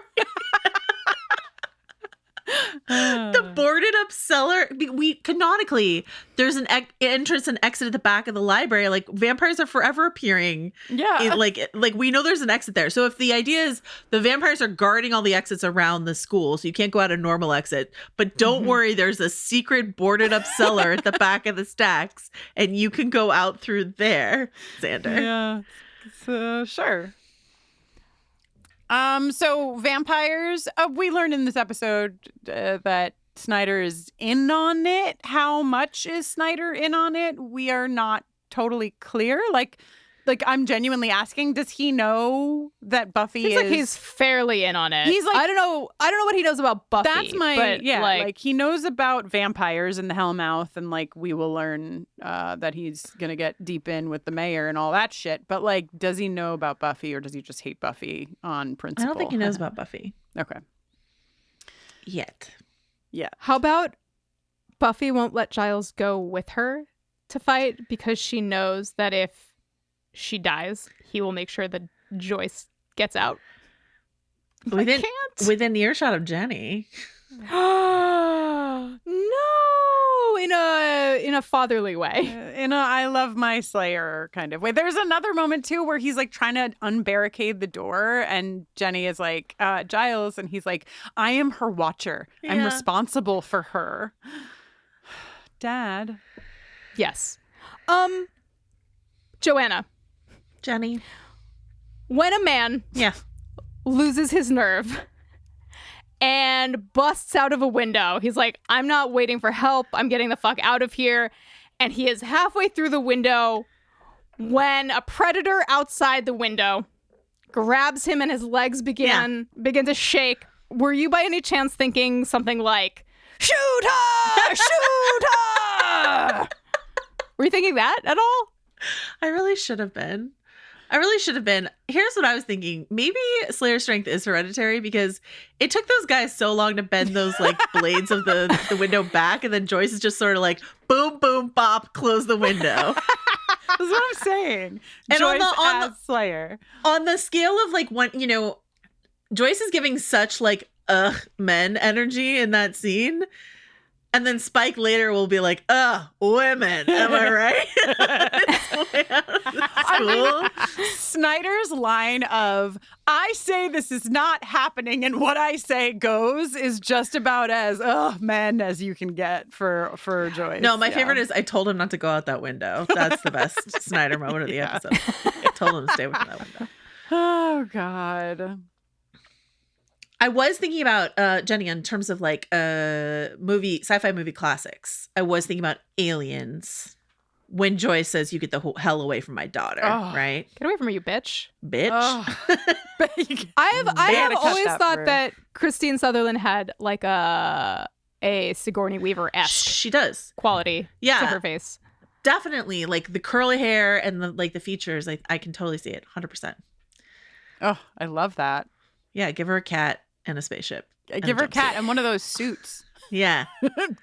Power loader. We're pinging. We're ponging. Mm-hmm. Ping and pong us on out of here. You know what I'm saying? Okay. Angel arrives. Angel's here. Ding dong. Angel's here. He's doing a little acting. He's like, second best. I have enough about Angel acting too. I'm like, he's not even better than Spike. Spike is better than Angel. He tries to like spin this tale that he's like pulling the wool over Buffy's eyes, but Spike's not buying it. Even though he says people still fall for that Anne Rice routine, which is good. They're going to drink to their newfound re-partnership. Drink Xander. From Xander. Yes. Fellas, is it gay to drink deep of the blood of the living from the same neck at the same time? Yes, deliciously so. I answer as a fella. Wow, is this like the Limp Bizkit of vampirism? Isn't that what Limp Bizkit is? No. But in this house, we only talk about Limp Bizkit, the band, and not where they got their name. Okay. Wow. But okay. Okay. So I'm just saying. You don't know? I don't know. And you shouldn't. You have a young child. We should protect you. God. Okay. Actually, I'm going to tell you, and then John Mark, can you bleep it out? Oh, God. Okay, a Limp Bizkit is when a bunch of guys stick a cookie or a biscuit or a cracker or whatever, and they all with the goal being to onto. Okay. And then the last person to has to eat the cookie. Who came up with this and why? Why is the goal? Why is the person who has the most endurance punished? Right. Why is the quickest on the trigger? Never been happier to not have a pendulous appendage in my life. Wow. So wouldn't you say that this is a Limp Bizkit activity? This shared neck situation? Yeah. Okay. This feels more like a threesome, but I guess it's like you're eating something, but it didn't come out of you first. But it's like who's gonna get to it first? Yeah. Anyway, threesome is probably a better way to think about it, and I regret most everything that I said. It was educational for me, you know. Either way, Xander doesn't get bit. Spike clocks Angel, who he calls Angelus. It's the only time I have ever heard Angel's evil name pronounced that way? Question mark? I think Spike says it that way sometimes. Really? Okay, I'm gonna keep an ear Angelus. out. Angelus. Yeah. I think it's in this episode and never again. Oh, okay. I think it's something that Angelus somebody later. Yeah, Okay. it was always supposed to be Angelus, but I think like a mistake was made. It was captured on tape, and that's what snuck it through. Got Okay. used. Another reason why this episode is so special. Yeah. Buffy falls through the ceiling a second time. Joyce sees a disembodied arm with a stake come up and go down, and then Buffy pops up into the little hole, which is very fun. Yeah, they're really scullying the hell out of Joyce in this episode. Sheila's a vampire. Important plot point. Sheila lives on. Almost axes Buffy until Giles shouts out, "Look out, Buffy! It's your father. I mean, your watcher, protecting you." And then we get fee-fi faux fum. I smell the blood of a nice, ripe girl. Beautiful poetry. They fight. She almost bites it. He punches a wall. He pulls a huge-ass beam out of the wall, is about to deliver the death blow when who should pop up behind him with an axe but Joyce. And it's beautiful. She's like, "Get away from my daughter," as we already discussed. You bitch. And then he limps and runs away. Back to Brick and Brock, where he lets Drusilla know that it was close, but it didn't quite work out. And they have a great partnership, and she's very supportive, and she knows he'll have better luck next time. And then he's like, and also, you know what would make me feel better about this day that just did not go the way I was hoping it would? What if I take the Anointed One, cram him in a cage, and lift him up into the sun's rays where he will perish, and we all rejoice. Drusilla getting a full boner when the Anointed One is hoisted up into the sun. A beautiful so into way. A beautiful Deeply. way to Deeply. end this episode. Another beautiful way to end this episode is for me to tell you that I am Jenny Owen Youngs. When I'm not making this podcast, I'm making music. And when I'm not making music, I'm making this podcast. And when I'm not doing either, I'm kind of doing both. And by that, I mean tomorrow, June 5th at 6 p.m., I will be appearing at my local beautiful Kittery, Maine, Rice Public Library to read from Slayer's Every One of Us and to sing some buffering songs and to make merry. It's free. It's open to the public. It'd be so cool if you came. The book will be for sale there, and I will have complimentary high fives for all in attendance. I have never wanted to be in Kittery so bad. Truly the best marquee I've ever seen ever in my life is the Kittery Public Library with Jenny Owen Youngs on it in the little letters. So great. I'm Kristin Russo, and when I'm not podcasting, I am not making music, although I am often singing little songs to myself. But when I'm not doing that, I am working with and for LGBTQ communities. Happy fucking Pride Month, everyone. You can see the work that I do on my website, KristinNoeline.com, KristinNoeline. Buffering the Vampire Slayer is on socials at BufferingCast, and you can email us at hello@bufferingcast.com. And hey, buy our book, Slayers, Every One of Us. It's great. You should read it or listen to it. Thanks. Yeah! This episode was produced by Kristin Russo, Jenny Owen Youngs, and LaToya Ferguson, with support from our consultant, Mackenzie McDade. It was edited by John Mark Nelson. Joanna Robinson! Jenny Owen Youngs. It's always our pleasure. A thrill and an honor. To be in your company. Would you do us the honor of howling with us? Yes. Until next time. Ow.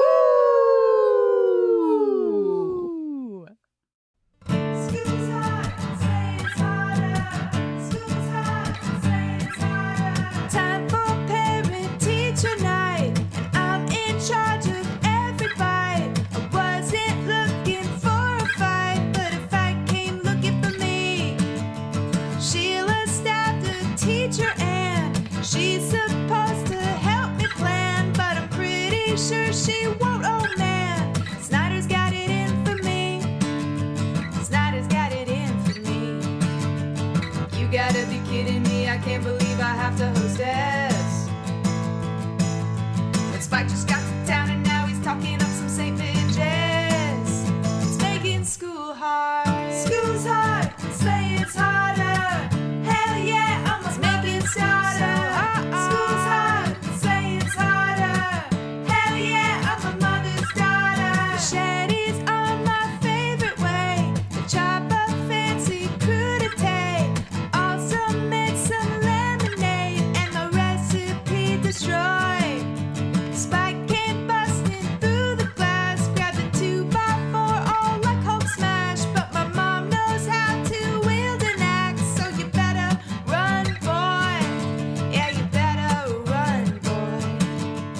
We agreed to Saturday, so what's up with this early attack? Why do you have to get up in my face when I just made all these snacks? Making school hard. School's hard, slaying's harder.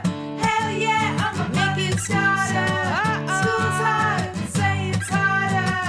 Hell yeah, I'm a mother's Cordelia and Willow are still locked up inside that utility closet where they went too high, went too high, went too high, went too high.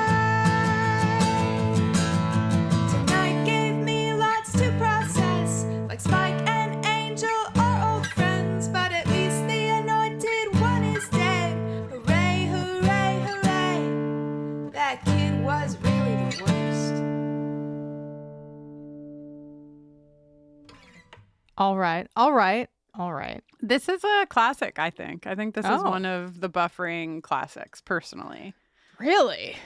There's just something about this chorus that you know, I mean, there's 144 episodic songs that you created, Jenny, and I feel like a lot of them I have to like sort of at least play the first few notes to just like, you know, remember which one is which or what have you. And there's probably like 10, 20 of them that, but based on the title of the episode alone, I'm like, oh yeah, school's hard, slaying's harder. I feel like Joanna even sang it like 3 times during the taping of the episode. It's just, it's an earworm and it's fucking fun.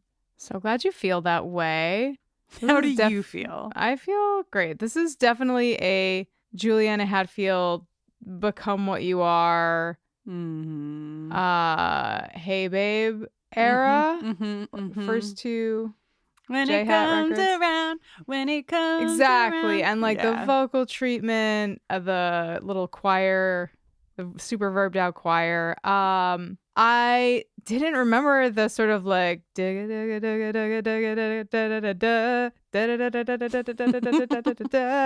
very like 50s Grease kind of West Side Story kind of thing to that section, but also I feel like that is a thing that appears in Juliana Hatfield music, but like through the very specific prism of grungy 90s alt rock. I wonder if Juliana Hatfield is a fan of musicals, you know? I feel like less like musicals and more like the like 50s into 60s rock and roll. Okay, right. Sorry, you said West Side Story, and Grease. No, I know. I just I was thinking more about like white shirts with a cigarette. Right. Curled into You were them. thinking about the Sharks and the Jets and the Greasers more than you were more than what they're like singing about. Yes, exactly. I am happy to see that I got a Hulk smash into the lyric. Also, crudité. I mean, we should start a little list of like best words worked into buffering songs. You know, like periodic table of the elements we know is the winner, but like crudité. Sure. Come on, that's pretty great. I love that Cordelia and Willow got their little utility closet moment. Got the bridge all to themselves. Lovely. This is like one I very specifically remember working on because we were like in a work flurry and I had like a writing trip to Nashville and we didn't finish the song before I left. So I had a tiny little 32 key, like micro key MIDI keyboard with me and my hard drive and like a little travel interface in my headphones. Everything just sort of like squinched together in my backpack. And I took that. I like did a writing session and then I like went back to my Airbnb and like sat all of this up and like tried to find the least reflective corner of the Airbnb, which Airbnbs are usually pretty reflective, so that I could record some vocals and the travel microphone. It's really like a little bit of a window into like where we were in our lives at this point too, you know, just to think about that. Like, not only did neither of us have children, but we also didn't have like other wives. And so like only in that scenario, I feel like, could you like go on a work trip and then after your work thing that you did for your work trip, hole up inside of your Airbnb to do like another work thing until you go to bed, like with no one to answer to, just like, get the fucking song done. Because the other person in your life, me, is like, get the song done. Yep. And it's a good thing that we worked on songs and things in the first run of the podcast because I don't think we have that kind of space right now. No. Hell yeah, I'm my mother's daughter. Good job. Thank you. Would you say do you think you're your mother's daughter? Yeah, in some ways I am. It's all of our biggest fear, isn't it? Daughters. They are the daughters that their mothers warned them about. I'm gonna end this episode by telling you all that Jenny accidentally ate an edible that was a little too strong for her before we recorded the song portion of this episode. What the hell, Kristin? Outing you in Pride Month. How rude! It's none of their business. Hey everyone, happy Pride.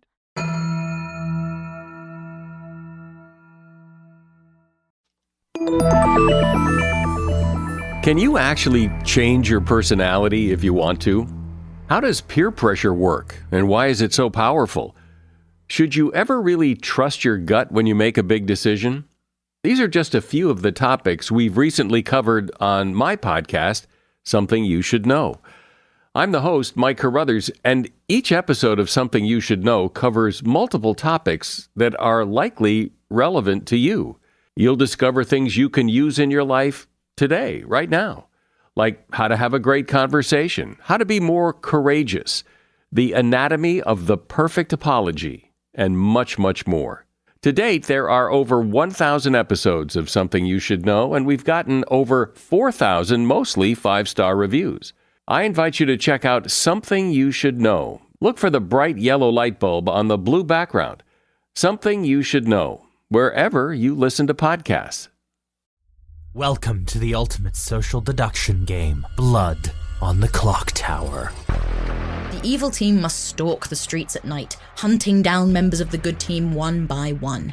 Meanwhile, the good team must outmaneuver the evil team using their unique abilities. I'd like to kick things off by telling you all that I'm possibly the demon. Our players can mislead and manipulate others with absolute freedom. I didn't like hearing my name in the same sentence as demon. That was very upsetting for me. Emily and I will be your storytellers, guiding you through every labyrinthian twist and turn. How are there so many evil players in this game? What's happening? With guests from No Rolls Barred, the Pandemonium Institute, and Oxventure, you won't be able to stop listening. Go to realmspod.com/clocktower to find out more.